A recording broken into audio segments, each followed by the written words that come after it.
dipersembahkan oleh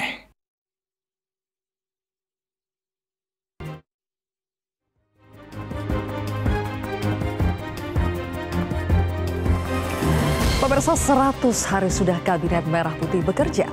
Meski tidak menjadi indikator resmi, waktu 100 hari seringkali jadi barometer. Apakah sebuah pemerintahan baru menunjukkan tanda-tanda permulaan yang baik dalam merealisasikan janji-janjinya? Atau baru sekedar omon-omon saja? Nah, pemirsa, angka 100 dalam rapat kabinet di Istana 22 Januari lalu juga dibahas soal 100 hari pemerintahan Prabowo Gibran. Presiden Prabowo Subianto mengapresiasi kinerja setiap pembantunya. Presiden menilai 112 anggota Kabinet Merah Putih berhasil melewati 3 bulan pertama dengan kompak dan semuanya bisa bekerja sama dengan baik. Presiden mengingatkan para menterinya untuk terus fokus bekerja untuk rakyat dan satu lagi yang penting, potong anggaran semua kementerian demi efisiensi. Nah, tapi di sisi lain kita lihat juga ada semacam rapor, ada yang memberikan penilaian kepada kinerja para menteri Kabinet Prabowo Gibran. Apa iya sih sebetulnya semua anggota kabinet sudah bekerja baik? Adakah buku rapor untuk masing-masing menteri sebagai bahan evaluasi? Siapa sebetulnya menteri yang dapat rapor hijau dan siapa yang diganjar rapor merah? Kita akan lihat bagaimana ada sejumlah survei yang menunjukkan kepuasan publik terhadap kinerja Prabowo Gibran. Angkanya di kisaran 80%. Namun ada lembaga Center of Economic and Law Studies atau CELIOS yang terang benderang merilis daftar menteri yang berkinerja buruk, tidak terlihat bekerja, bahkan katanya layak di reshuffle. Pemirsa, apa iya sih seburuk itu kinerjanya sampai dimasukkan ke dalam list yang bisa kita sebut sebagai rapor merah? Kontroversi mendatangi langsung ada 2 menteri yang namanya masuk di urutan teratas menteri dengan rapor merah di Kabinet Prabowo Gibran. Apa respons mereka? Inilah kontroversi selengkapnya. Janji menteri. Pemirsa, Anda kembali menyaksikan Kontroversi, masih bersama dengan saya Zilvia Iskandar. Kontroversi hari ini spesial karena kami menyoroti kinerja 100 hari Kabinet Merah Putih pemerintahan Prabowo Subianto Gibran Rakabuming Raka. Tentu saja penilaian dari Kabinet Merah Putih banyak ditentukan oleh kinerja para pembantu alias para menteri dari Presiden Prabowo Subianto. Ada yang menuai prestasi, tapi ada pula yang menuai kontroversi. Dan dalam kesempatan ini kami menghadirkan salah seorang menteri dari Kabinet Merah Putih, Raja Juli Antoni, Menteri Kehutanan Republik Indonesia. Kami undang bersama Bang Menteri, Bang Raja Juli. Silakan Bang Raja Juli, apa kabar? Bang, terima kasih ya sudah hadir di Metro TV. Terima kasih. Bang Raja, 100 hari pemerintahan Prabowo Gibran dari Kementerian Kehutanan. Apa yang bisa dibanggakan dalam 100 hari kinerja Kementerian Kehutanan? Kalau bisa saya simpulkan, dan itu yang saya internalisasikan ke teman-teman di Kementerian Kehutanan, kita harus mengubah paradigma kita melihat hutan. Ya. Jadi hutan tidak hanya tegakan yang indah yang bisa dilihat dari jauh, ya, betapa hijaunya, betapa rimbunnya hutan. Ya. Tapi kemudian faktanya selama ini rakyat miskin atau titik-titik kemiskinan itu justru berada di dalam hutan atau di sekitar hutan. Nah, ini yang harus diubah. Jadi bagaimana kemudian hutan menjadi sumber kesejahteraan, ya. Livelihood masyarakat yang ada di hutan harus dijamin. Ya. Hanya dengan itulah kemudian hutan kita bisa dapat terjaga dan sekaligus hutan menjadi sumber kesejahteraan masyarakat. Untuk bisa menuju goal itu, apa yang sudah dilakukan oleh Kementerian Kehutanan, kita akan bahas lebih jauh ya Bang Menteri ya. Tapi kita boleh sambil jalan supaya bisa lebih rileks lagi memikirkan apa saja langkah-langkah yang sudah dilakukan oleh Kementerian Kehutanan. Ada beberapa isu yang mencuat Bang Menteri soal bagaimana kinerja Kementerian Kehutanan, terutama beberapa rencana soal misalnya mengubah hutan kita 20 juta lebih. Ini salah. Saya belum selesai nih. Ya. Tapi tidak apa-apa. Silahkan dikoreksi Bang Menteri, karena itulah pentingnya Bang Menteri di sini untuk mengoreksi. Apa yang tertangkap di media adalah ada rencana untuk mengubah 20 juta hektar lebih hutan kita dialihkan menjadi hutan yang bisa ditanami untuk kebutuhan pangan dan energi. Ketika itu saya habis ratas dengan Pak Presiden di Istana. bersama dengan Kepala Bappenas, kami membuat sebuah nomenklatur yang disebut sebagai hutan cadangan pangan, energi dan air. Konsepnya bukan mengubah kawasan menjadi APL, tapi justru memaksimalkan fungsi hutan. Jadi tidak ditebang hutannya, tidak terjadi deforestasi, tapi hutan-hutan yang memang kita identifikasi sebagai hutan kritis, ya, baik itu karena illegal logging yang terjadi pada masa lalu atau kebakaran hutan, ya, kita identifikasi itu ada sekitar 20,6 juta. Nah, di tanah-tanah semacam itulah, di hutan semacam itulah kemudian kita lakukan rehabilitasi hutan, ya, dengan menanam tegakan kembali. Tapi saat bersamaan kita bisa menerapkan apa yang disebut sebagai sistem agroforestry. Agroforestry. Sebuah tradisi yang sebenarnya sudah ada dulu tumpang sari. Ya. Ya. Berarti tidak ada yang diubah, tidak ada deforestasi. Tidak ada deforestasi. Ya. Dan pernyataan saya sebenarnya clear ya ketika keluar di situ. Saya katakan ini bukan alih fungsi lahan, bukan deforestasi. Dalam setiap rencana yang dibuat oleh pemerintah itu pasti selalu ada yang mengkritik ya, Bang Menteri, dan itu wajar. Memang kita butuh kritikan untuk bisa lebih baik lagi.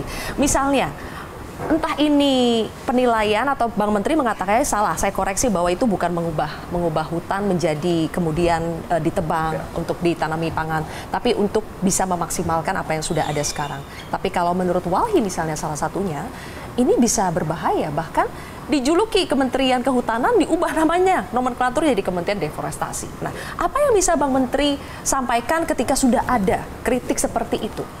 Ya, saya kira biasa ya, saya biasa dikritik. Selama ini saya hidup di politik, baik orang yang memang memiliki niat tulus mengkritik atau bahwa ini adalah orang yang ingin melakukan demoralisasi ya terhadap proses politik, suatu hal yang biasa. Saya sama sekali tidak terganggu ya. Bagi saya bekerja dengan ikhlas sebagai pembantu Pak Presiden. Siang malam saya bekerja, turun ke daerah juga untuk mengecek di lapangan, untuk memenuhi apa yang menjadi tanggung jawab saya. At the end ya terserah kepada beliau, ya, kepada rakyat masyarakat untuk menilai ya. Tapi Bang Menteri, kalau melihat yang seperti ini, kritikan-kritikan seperti ini, kalau menurut Bang Menteri apakah tidak bisa dipungkiri selalu saja mungkin ada sepersekian persen motif politik, motif untuk menjatuhkan?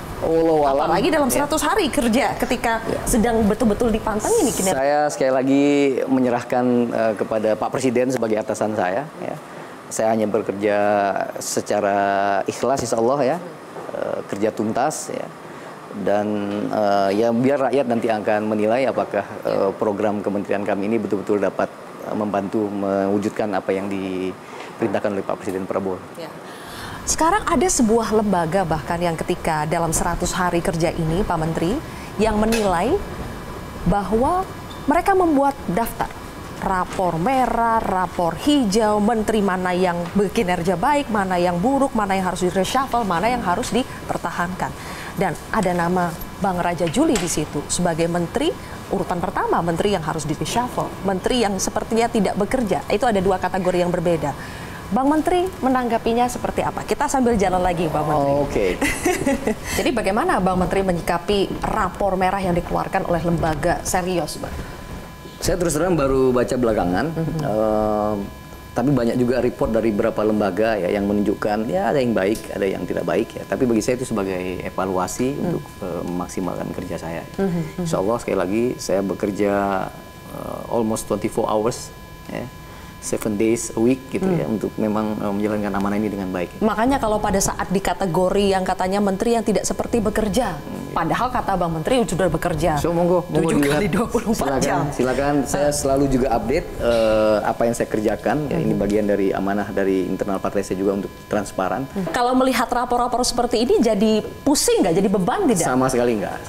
Sama sekali enggak. Bahkan saya hampir tidak membaca itu ya, sampai kemudian ada teman yang memperlihatkan bagi saya. Iya, ada satu lagi yang ingin kami tanyakan, Bang Menteri, ini terkait dengan isu yang lagi hangat menjadi perbincangan karena terkait dengan proyek strategis nasional, PSN. Tolong disampaikan kepada kami secara jelas, ketika ada usulan soal 1.600 lebih hektar hutan lindung ya, yang katanya ada di kawasan PSN PIK 2, yang katanya itu mau diubah juga. Benar tidak nih istilahnya mau diubah juga karena itu termasuk bagian dari PSN dan akan menjadi tropical coastland yang merupakan rencana dari PIK 2. Pertama ada pengajuan dari PJ Gubernur Banten. Dan betul pada tanggal 25 Juli sebelum saya masuk, surat itu sudah ada di meja Bu Menteri. Ada pengajuan pengubahan fungsi hutan lindung, fungsi hutan ya, seluas 1.603 hektar tersebut. Apa yang kami lakukan? Ya kami akan mendengar aspirasi masyarakat. DPR kemarin sudah merekomendasikan agar tidak ada perubahan fungsi. Dan yang paling penting adalah kami akan lakukan itu secara prosedural ya. Misalkan akan membentuk tim dulu. Ya. Saya ingin kaitkan dengan yang terjadi juga baru-baru ini, kita heboh, satu negara heboh membicarakan soal pagar laut yang akhirnya menyangkut kemana-mana, ya kan, termasuk ditanyakan juga ke Bang Menteri. Dulu Bang Menteri masih menjadi Wakil Menteri ATR BPN, ya. Ketika itu di zamannya Bang Menteri sebetulnya bagaimana prosesnya? Ketika saya melihat pertama berita itu, saya langsung bilang, waduh, saya jadi wamen dulu, pernah mencoba memperbaiki institusi ini, ternyata masih ada kelompok-kelompok jahiliyahnya nih yang masih berbuat suatu hal yang nggak baik. Tapi menurut saya begini, ini lagi-lagi soal politis ya. Ini seolah di framing dilakukan oleh Pak Presiden Jokowi misalkan ya. Saya ingin mengatakan gini, Pak Presiden Jokowi itu justru adalah orang yang sangat visioner, ya, bahkan revolusioner dalam konteks manajemen pertahanan di Indonesia. Mekanisme yang kita buat ketika itu adalah melakukan desentralisasi, otorisasi sertifikasi tanah. Karena kalau sentralisasi dengan Indonesia yang luas, semuanya di meja menteri, pasti tidak akan pernah terjadi proses pendaftaran tanah sistematis lengkap itu. Jadi akhirnya daerah punya otoritas masing-masing. Iya, mereka punya otoritas masing-masing, dan oleh karena itulah sekarang kita bisa mempunyai luar biasa ini, gitu loh. Tanah kita sudah tersertifikat sekitar 118 atau 19. Jadi kalau masih ada kecolongan seperti ini, tiba-tiba ada hak guna bangunan di atas laut, itu tindak aja. Karena siapa dan saya kira udah benar ya pada oleh Pak Nusron, saya dukung.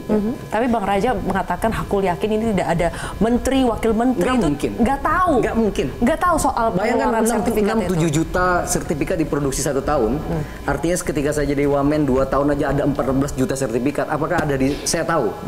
Justru kita memberikan mempunyai buat aturan ya sedemikian rupa untuk memberikan delegasi ya, sekaligus check and recheck di level kabupaten kota gitu supaya tidak terjadi hal semacam ini. Kalau itu terjadi mengecewakan. Terakhir nih, Bang Raja, Bang Menteri, kembali lagi ke konteks bagaimana sekarang Bang Raja tetap terpilih lagi sebagai pembantu presiden di Kabinet Merah Putih. Setelah 100 hari untuk membuktikan kalau betul-betul dari Kementerian Kehutanan ini bisa berkontribusi terhadap cita-citanya Pak Prabowo, fokusnya akan kemana, Bang?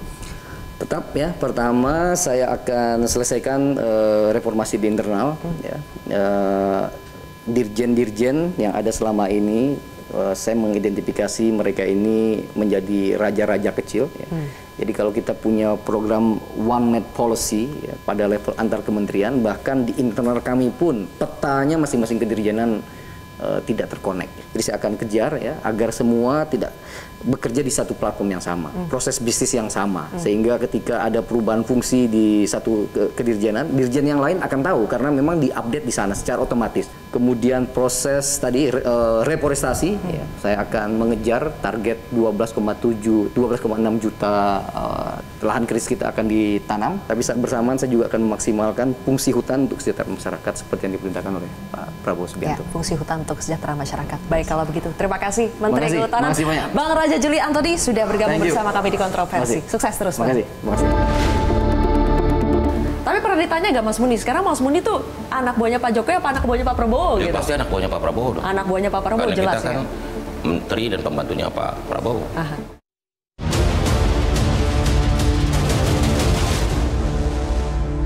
Dipersembahkan oleh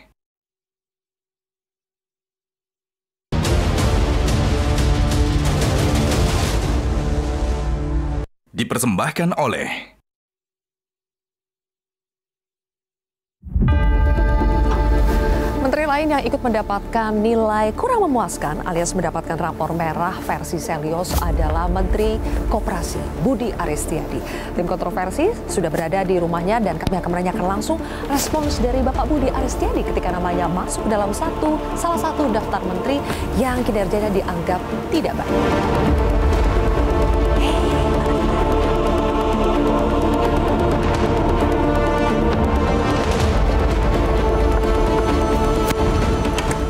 Assalamualaikum, selamat malam. Mui sudah menyambut ya tim kontroversi. Kita langsung ke ruangan Bapak ya. Wah, langsung disuruh masuk ke ruangan. Ini kantornya Pak? Oke. Wah.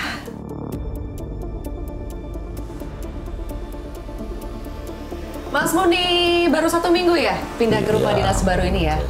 Sebelumnya di mana, Mas? Di Widya Chandra. Widya Chandra. Jadi gimana, sudah betah dengan rumah yang baru? Ya harus betah dong. Harus betah ya. Sudah betah juga menjadi menteri yang baru, sekarang menteri Koperasi. Sebelumnya kan Menkominfo. Iya. Jadi gini loh, saya selalu bilang ke teman-teman gerakan koperasi, bahwa saya ini bukan menteri koperasi, tapi juru bicara koperasi. Kenapa begitu, Mas? Bukan karena koperasi itu harus gerakan. Ini adalah gerakan sosial ekonomi sesuai dengan perintah Undang-Undang Dasar, amanat konstitusi. Karena itu koperasi ini harus jadi gerakan sosial ekonomi masyarakat. Gitu.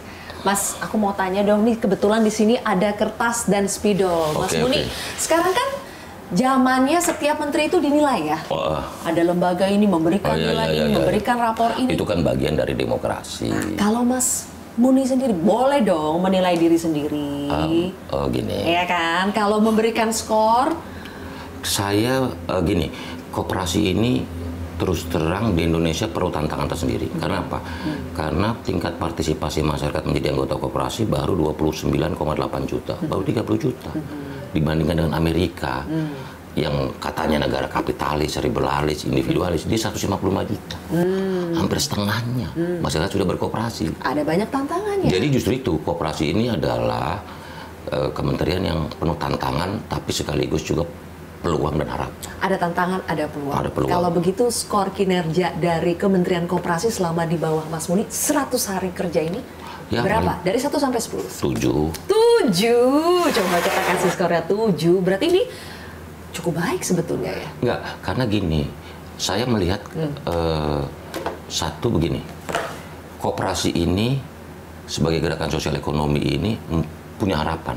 Masyarakat bergairah kembali berkooperasi. Kami sudah ganti logo Kementerian Koperasi yang menyimpulkan harapan baru, menyongsong Indonesia Emas.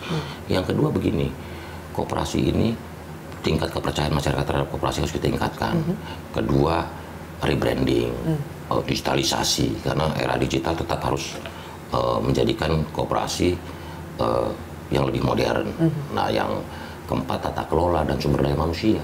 Kembali lagi ke skor ini, Mas Muni. Angka 7 ini kan cukup baik ya kalau Mas Muni menilai kinerja Mas Muni sendiri. Tapi ada lembaga Selios. Masih sudah dengar dong, Mas Muni ya? Nih, belum, baru dengar. Saya liatin lagi. Ya.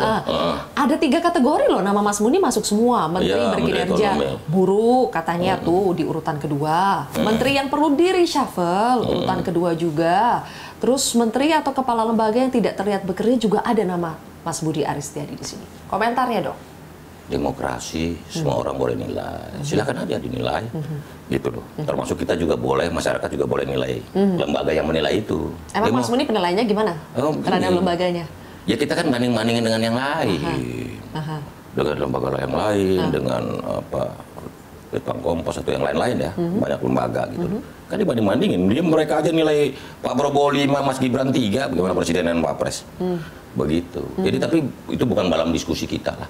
Tapi buat kami sebagai kaum Demokrat, bersuara, kebebasan berpendapat, silakan aja nilai. Toh kita juga bisa nilai lembaga itu, gitu loh. Tapi ini dijadikan bahan masukan nggak? Enggak. Dibicarakan juga enggak. Oh gitu? Enggak. Memang Kementerian Koperasi ini kan baru dipisah dari Kementerian UMKM sehingga perlu effort yang lebih berat ya. Tapi buat saya ini challenging, nggak apa-apa. Orang boleh menilai nggak apa-apa. Lebih baik kita dinilai dari awal juga, lebih baik kita dinilai orang meng-underestimate kita daripada meng-overestimate kita. Tapi kalau disebut kinerja buruk, patut di-reshuffle, kita ikut perintah aja. Kalau kita kan menyerahkan sepenuhnya kepada Pak Presiden. Tapi sejauh ini Presiden menyampaikan feedback untuk Kementerian Koperasi seperti apa, Mas Muni? Belum. Semua secara umum kan Presiden kemarin terakhir di sidang Kabinet Paripurna menyampaikan bahwa mengapresiasi kinerja Kabinet Merah Putih. Begitu. Selain Presiden Prabowo, Mas Muni kan hari Selasa kemarin tuh tertangkap kamera juga habis berkunjung ke Presiden ke-7, Pak Jokowi. Apa sih yang didiskusikan? Silaturahmi. Kita boleh sambil pindah tempat ya, Mas Muni ya. Jadi kemarin ketika Mas Muni bertemu dengan Pak Jokowi ini banyak yang bertanya-tanya. Gak mungkin lah cuma sekedar silaturahmi biasa. Apa yang didiskusikan? Silaturahmi bahwa harapan masyarakat terhadap pemerintahan ini, pemerintahan Pak Prabowo Gibran ini sangat tinggi, sehingga kita harus kelola dengan baik. Itu aja pesan Presiden, harus didukung penuh. Ada yang spesifik didiskusikan mungkin terkait dengan lebih banyak ke bagaimana isu-isu terkini, ekonomi kerakyatan, misalnya. Koperasi, misalnya minta saran dari Pak Jokowi juga kan, Mas Muni? Misalnya soal rumput laut, kelapa sawit. Kita tahu Mas Muni sudah lama sejarahnya dengan Pak Jokowi di Projo juga, ya kan. Kemudian pernah menjadi menteri pembantu dari Pak Jokowi juga, dan sekarang sudah menjadi menteri dari Pak Prabowo. Ada yang membanding-bandingkan nggak sih Mas Muni misalnya ketika Mas Muni menjadi menterinya Pak Jokowi dengan Pak Prabowo sekarang, berbeda tidak cara kepemimpinannya yang dirasakan oleh Mas Muni? Ini kan keberlanjutan. Jadi menurut saya tidak ada bedanya. Selama hati kita, pikiran kita, perasaan kita dan tindakan kita untuk negara, untuk rakyat nggak ada bedanya. Begitu. Memang tantangannya beda karena di Kementerian Koperasi ini lebih jejak, lebih menginjak bumi lah kalau kata teman-teman bilang. Gitu. Jadi urusannya memang urusan dengan masyarakat, rakyat kecil. Tapi pernah ditanya nggak Mas Muni, sekarang Mas Muni tuh anak buahnya Pak Jokowi apa anak buahnya Pak Prabowo? Ya, gitu? pasti anak buahnya Pak Prabowo dong. Anak buahnya Pak Prabowo karena jelas kita kan menteri dan pembantunya Pak Prabowo. Kita ingat baru waktu itu dilantik sebagai Menteri Koperasi, sebelumnya Menkominfo, gara-gara oknum Mas Muni sampai harus dipanggil ke Bareskrim Polri. Saya ingin tanya soal itu, tapi kita sambil jalan lagi Mas Muni.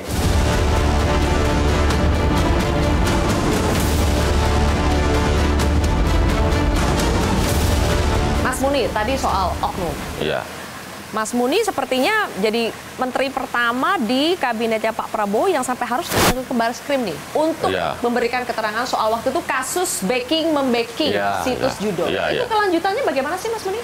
Saya nggak, kalau soal kelanjutan saya nggak tahu. Tapi Mas begini. Nggak dipanggil lagi? Begini, sebagai warga negara yang taat hukum kita wajib membantu aparat penegak hukum dan seluruh masyarakat untuk sama-sama dalam upaya pemberantasan judi online. Keterangan penting yang Mas Muni sampaikan apa waktu itu? Ya bahwa yang paling penting saja. Yang bahwa satu, tidak ada keterlibatan satupun orang-orang dekat saya. Yang kedua, tidak ada perintah baik lisan maupun tertulis dari saya. Yang ketiga, tidak ada aliran dana. Jadi Mas Muni intinya membantah ada keterlibatan. Bukan membantah, saya menjelaskan. Karena ini ada bagian dari upaya-upaya pihak tertentu yang ingin memframing saya, padahal kalau itu digali-gali terus itu kelibatnya ke mereka semua. Makanya saya bilang jangan fitnah saya. Nanti mereka kamu siapa sih? Udahlah, nanti semua juga tahu publik. Begitu loh. Cari aja pengepulnya siapa, pengepul dananya. Tanya mereka dong, kamu store ke siapa? Pernah nggak ke Menkominfo? Tapi Mas Muni menyampaikan mereka itu ke penyidik? Oh, saya sampaikan apa adanya. Motifnya apa memang Mas Muni? Loh, mereka kalau itu makin digali nanti kaget. Nanti semakin digali semakin kaget. Kan kemana aja itu alirannya. Ya. Begitu loh. Iya, kalau Mas Muni mengatakan ada yang mencoba memframing Mas Muni, menurut Mas Muni motifnya apa untuk memframing? Motifnya supaya mereka nggak kena.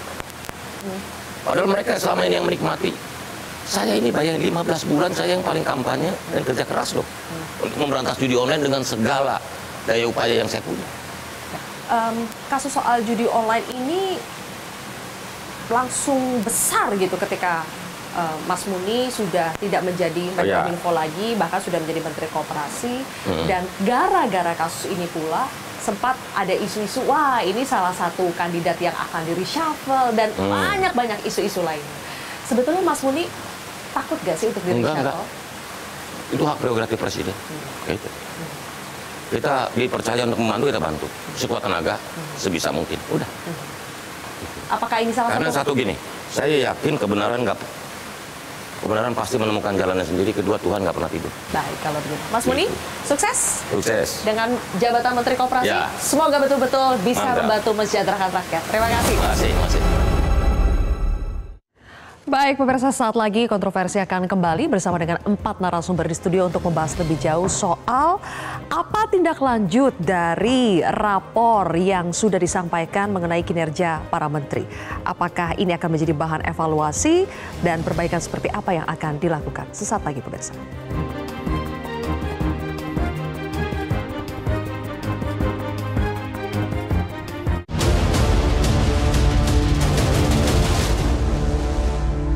Di Dipersembahkan oleh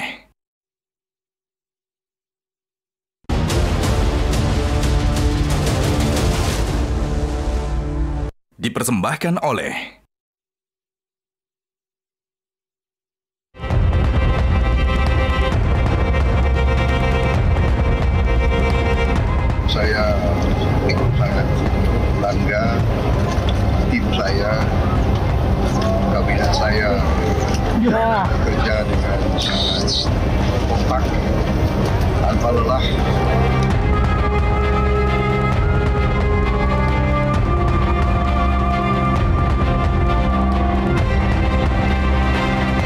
Masih ada ekspektasi dari publik yang belum sepenuhnya terpenuhi dalam 100 hari ini.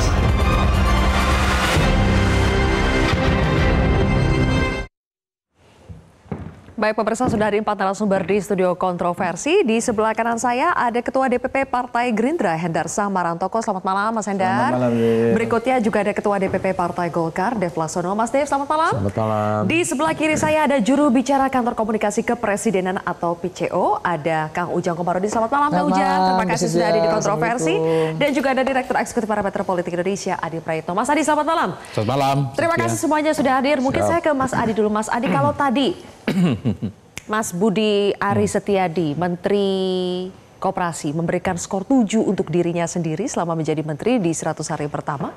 Kalau Mas Adi Praetno menilai secara keseluruhan Kabinet Merah Putih di bawah kepemimpinan Pak Prabowo, berapa skornya Mas Adi? Ya, saya kira secara umum Kabinet Prabowo dan Gibran 100 hari pertama ini tidak bagus-bagus amat dan tidak buruk-buruk amat. Artinya? Jadi saya ngasih skornya 6 sebenarnya.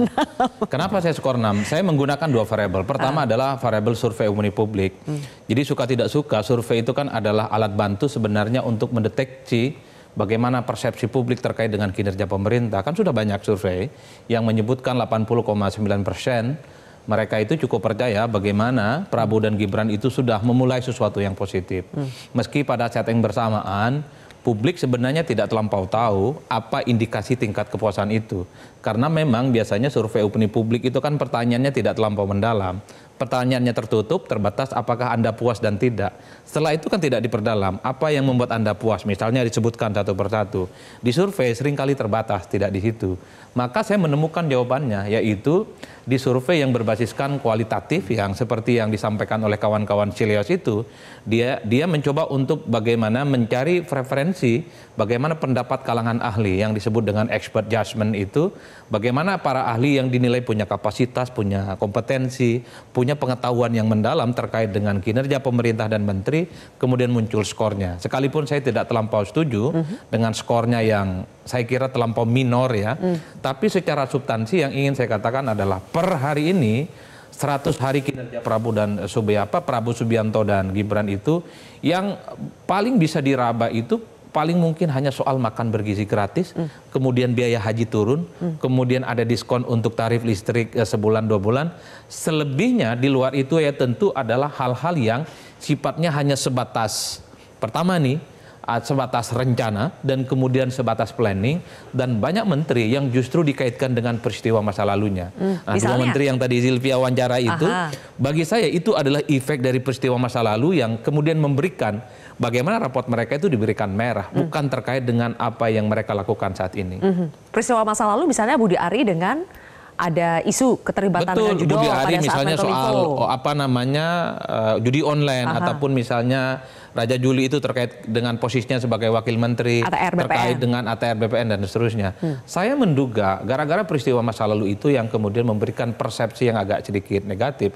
Kan bahkan ketua umumnya Bang Dev juga disebutkan di situ. Karena itu peristiwa masa lalu. Karena 100 hari sebenarnya itu tidak terlampau cukup sebenarnya untuk mendeteksi apa yang dilakukan oleh para menteri itu. Makanya kalau kita mau listing satu persatu apa yang dilakukan oleh Prabowo dan Gibran 100 hari, itu tadi yang saya sebutkan, biaya haji gaji turun, kemudian pajak, bukan pajak, apa namanya, soal listrik diskon 2 bulan, apalagi itu. Kemudian yang lain itu hanya sebatas rencana, ingin bikin rumah 3 juta kan masih gelap gulita. Untuk sekolah rakyat masih gelap gulita. Makanya dari Mas Adi nilainya 6 ya untuk kinerja Kabinet Merah Putih Prabowo Gibran. Betul, kenapa saya kasih 6? Ini semacam UTS lah, sementara UASnya masih tinggal 4 sampai 5 tahun lagi. Tadi ada satu lagi nama menteri yang sebetulnya masuk dalam daftar rapor merah dari Selyos, Mas Dev, yang sudah disebutkan Mas Adi Pray, yaitu Ketua Umumnya Mas Dev di Partai Golkar, Bahlil Lahadalia. Menurut Mas Dev, dengan nilai merah untuk Menteri Bahlil Lahadalia, itu bisa diterima atau Mas Dev juga mau seperti 2 menteri yang tadi mengatakan bahwa lembaganya Selyos ini yang agak lain sendiri gitu? Ya, kalau saya bukannya membela, tapi kita mencoba seobjektif mungkin. Ya kan bersamaan dengan munculnya hasil survei Selyos, ada juga hasil survei Kompas. Ya, kalau saya melihat lebih percaya kepada hasil Kompas. Kenapa? Karena dijelaskan cara proses pengambilan samplingnya, pendekatan ke masyarakat, bukan pendekatan lah, jejak pendapatnya seperti gimana. Nah, sementara kalau dari lembaga Selyos, lembaganya baru saya dengar. Saya bukannya mendiskreditkan atau menganggap bahwa ini tidak kredibel, tapi ya kalau Kompas saya sudah tahu selama puluhan tahun. Tapi kan itu secara keseluruhan ya, kalau yang survei Litbang Kompas itu secara keseluruhan. Di Selyos kita bisa melihat detail angka untuk menteri. Kembali lagi, mau detail, mau makro, mau mikro, tapi yang menyelenggarakan siapa? Cara penyelenggaraannya bagaimana? Yang diambil sampelnya itu siapa saja? Nah, itu kan menjadi pertanyaan. Singkatnya, Mas Dev menilai tidak layak Pak Bahlil masuk di situ. Loh, yang menganggap layak apa tidak, itu adalah presiden. Karena presiden yang memilih, presiden yang menggunakan. Nah, selama presiden itu masih percaya, itu terbukti bahwa kerjanya masih sangat baik. Yang menilai adalah presiden, tepat sekali. Makanya ada Kang Ujang di sini. Kang Ujang, presiden sudah mengatakan pada saat rapat kabinet paripurna ya, bahwa mengapresiasi semua kinerja para menterinya dinilai kompak, solid, dan bisa bekerja sama dengan baik. Tapi sebetulnya itu kan yang kita lihat di panggung depan. Di panggung belakang, apakah sebetulnya ada koreksi atau evaluasi yang lebih detail untuk masing-masing menteri? Yang pasti begini Mbak Sylvia, kami bekerja itu full time.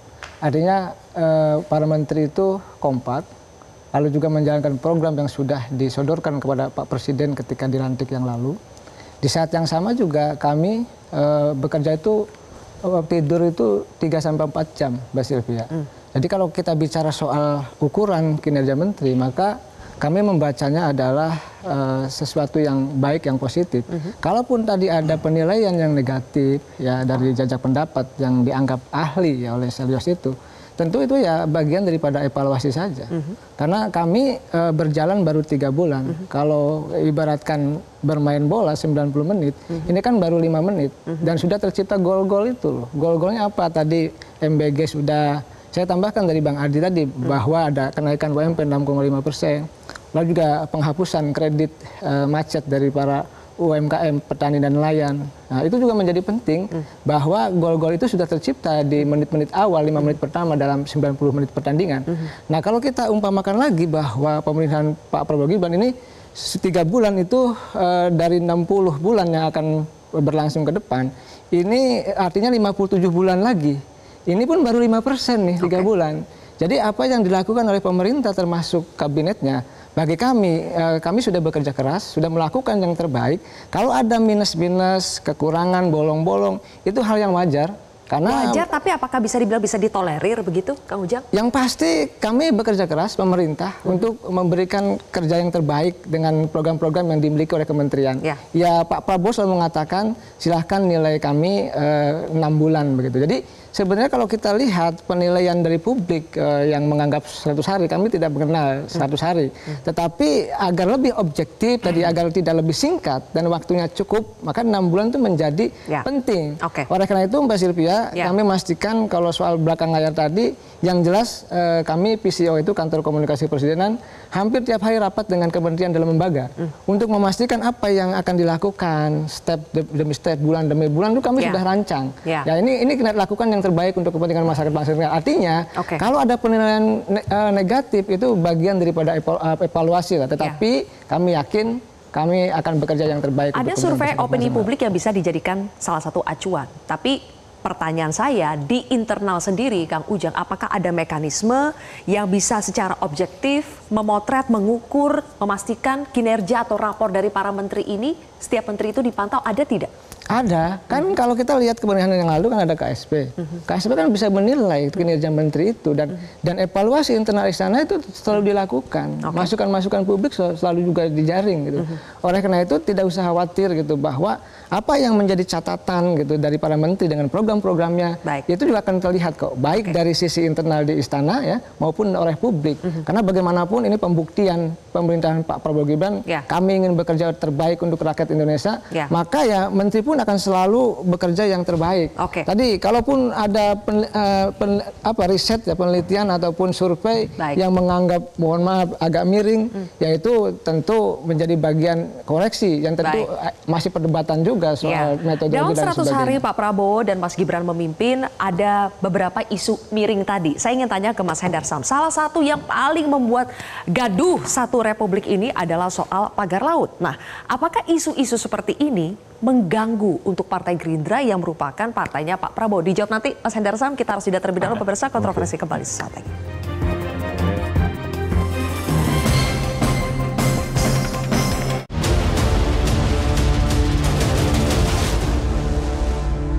Dipersembahkan oleh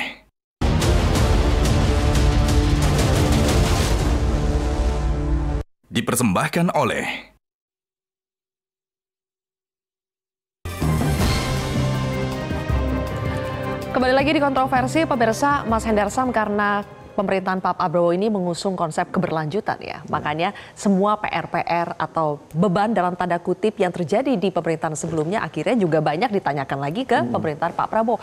Termasuk soal gaduh pagar laut. Kebijakan-kebijakan itu dibuat di pemerintahan sebelumnya. Nah, sekarang Pak Prabowo yang dalam tanda kutip harus bertanggung jawab, menyelesaikan lah ya, mencari solusi. Nah, apakah ini sebetulnya mengganggu? Karena sebetulnya bukan kerjaan Pak Prabowo, tapi mewarisi saja gitu. Ya, tapi kan itu kan merupakan konsekuensi daripada seorang presiden baru ya, bahwa nggak bisa memisahkan antara rezim yang lama dengan rezim yang baru. Ya, kalau kita mengambil analogi bahwa hutang yang lama dari rezim yang lama tidak bisa ditimpakan kepada rezim yang baru, kan itu kan nggak fair juga. Jadi memang itu merupakan konsekuensi dan challenging bagi Pak Prabowo dan Mas Gibran untuk menuntaskannya. Dari situ, itu yang pertama. Yang kedua juga bahwa sebenarnya di setiap pemerintahan tentu punya pemimpin itu punya model dan stylenya masing-masing. Pak Jokowi mempunyai style yang begitu solonya ya.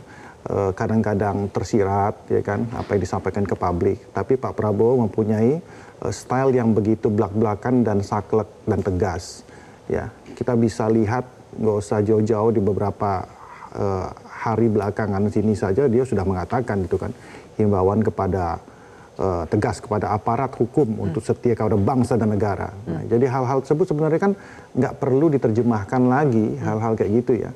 Jadi udah tegas gitu masalah-masalah gitu. Dan itu juga sebenarnya tinggal bagaimana para menteri-menterinya ini bisa, dan aparat penegak hukum ini bisa menerjemahkannya secara tegas dan saklek juga, gitu loh. Jadi nggak ada lagi cara berpikir menerjemahkannya secara berbeda, karena beliau tuh orang yang saklek. Kalau A B gitu lah, ya kan. Kan udah jelas ya kan, nggak boleh main APBN, nggak boleh main APBD ya kan, seperti itu udah jelas, nggak boleh makan uang rakyat, efisiensi di segala bidang ya kan, kita harus menutup kebocoran 30% itu strategiknya seperti ini. Jadi sistematik dan strategik banget hal-hal tersebut yang harus diikuti. Maka saya melihatnya kan dari sisi yang lain ya kan gitu kan, apakah kepuasan publik yang begitu fenomenal 80,9% ini kepuasan publik terhadap Presiden Prabowo atau seluruh kabinetnya? Kan ini kan harus kita breakdown juga ya. Jadi kita kan nggak tahu pertanyaannya seperti apa. Nah kalau kita melihatnya sentralnya ke Pak Prabowo, saya rasa yang kalau kita baca-baca lah mama di medsos dan lain sebagainya, hampir tidak ada residu negatif ya terhadap Pak Prabowo pribadi. tentang spirit beliau untuk membersihkan bangsa ini, ya kan. Tapi memang ada beberapa menteri-menteri yang mungkin ini residu-residu politik masa lalu dan juga gaya komunikasi publik yang mungkin belum bisa menyatu.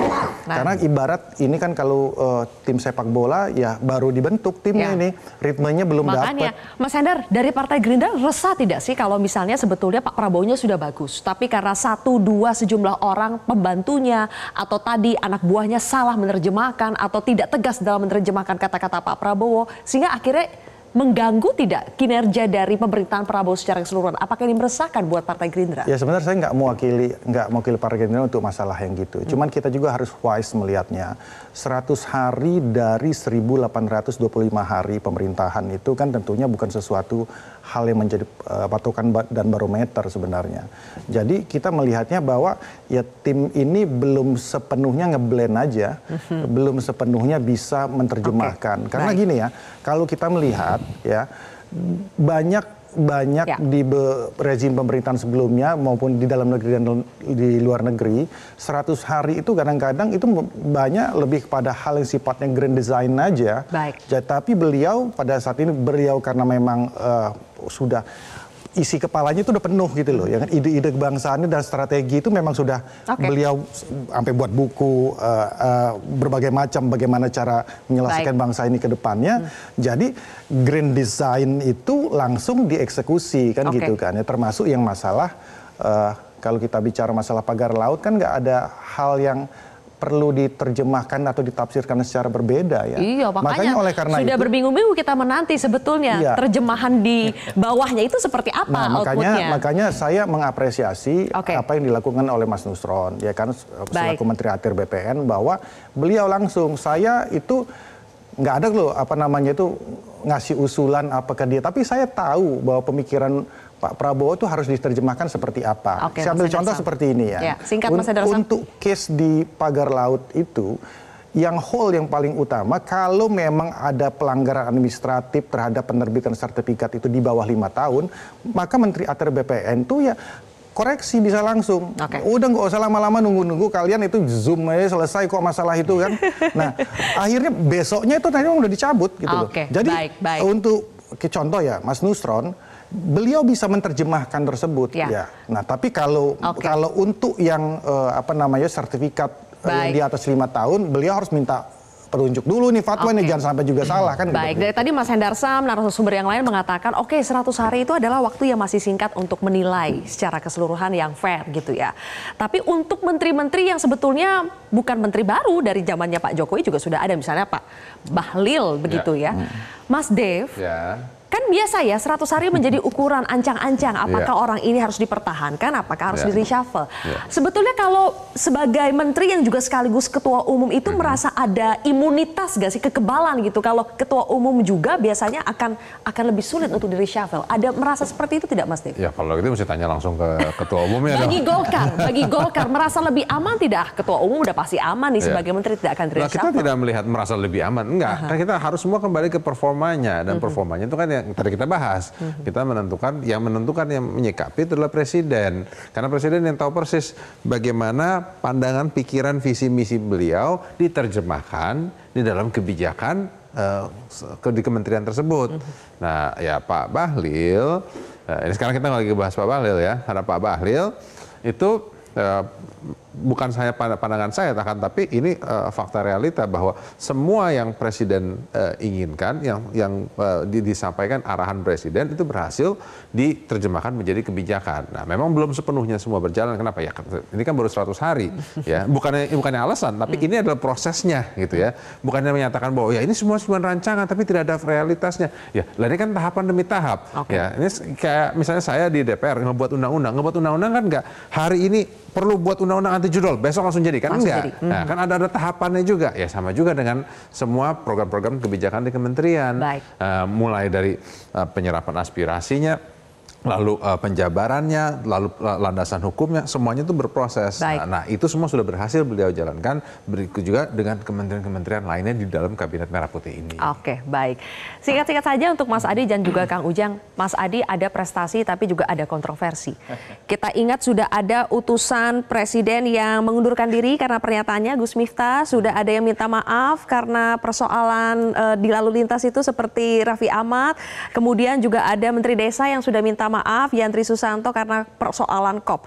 Jadi ada kontroversi juga, tapi dalam setiap kontroversi itu apakah Mas Adi melihat pemerintahan Prabowo sudah mengambil sikap tegas untuk yang seperti itu? Ya, kalau melihat kecenderungan rata-rata secara umum itu sudah on the right track. Jadi bagi saya bukan mengundurkan diri Gus Miftah, mungkin diminta mundur sebelum dimundurkan secara terpaksa. Ini kan bahasa komunikasi publik. Artinya apa? Ini mestinya menjadi trigger. Besok-besok pembantu Prabowo jangan aneh-aneh deh. Kalau memang mobil dinas ngoeng-ngoeng tengah jalan nggak ada orangnya jangan dikawal. Tapi secara prinsip saya ingin mengatakan ada imunitas politik pada ketua umum partai. Selama Bahlil jadi ketua umum partai, AHY ketua umum partai, Zulhah jadi ketua umum partai, kok rasa-rasanya sulit untuk diganti. Sekalipun begitu banyak dikritik soal kinerjanya seperti apa. Benar nggak itu Kang Ujang? Ada imunitas tersendiri untuk ketua umum dan apakah dalam 100 hari berikutnya kita akan melihat 6 bulan biasanya ukuran untuk bereshuffle atau tidak? Kalau kami ya dari pemerintah yang diukur adalah kinerja. Jadi indikator, parameter, ukuran semua adalah berbasis kepada kinerja. Nah, kalau kinerjanya baik ya tentu kita pertahankan. Kalau kinerjanya tidak ya tentu Pak Presiden kemungkinan akan ambil tindakan. Yang pasti Pak Presiden melakukan kebijakan berbasis kepada kinerja itu. Jadi tidak masuk ke wilayah politis. Tidak ada yang kebal dari reshuffle. Ya, kami percaya itu. Nah, oleh karena itu Pak Presiden mengatakan kita tunggu 6 bulan gitu ya. Ya mana menteri nanti yang dianggap kurang perform, ya tentu akan dievaluasi. Mana yang perform tentu kita apresiasi. Oleh karena itu kita tunggu kinerja kami gitu. Kami akan melakukan yang terbaik, termasuk kabinet juga akan kompak. Dan kami minta doa restu Mbak Sylvia seluruh rakyat Indonesia agar kami betul-betul bekerja tulus, kerja keras untuk kepentingan masyarakat bangsa dan negara. Oke, terima kasih Kang Ujang, Mas Adi, Mas Dev dan juga Mas Henderson. Terima kasih sudah bergabung bersama kami di Kontroversi. Pemirsa, sekian Kontroversi hari ini. Kita jumpa lagi di Kontroversi minggu depan. Sampai jumpa. Metro TV.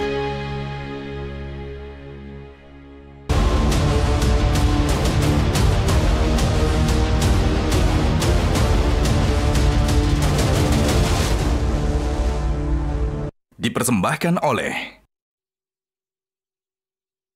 Jelajahi cara baru mendapatkan informasi. Download Metro TV Extend sekarang.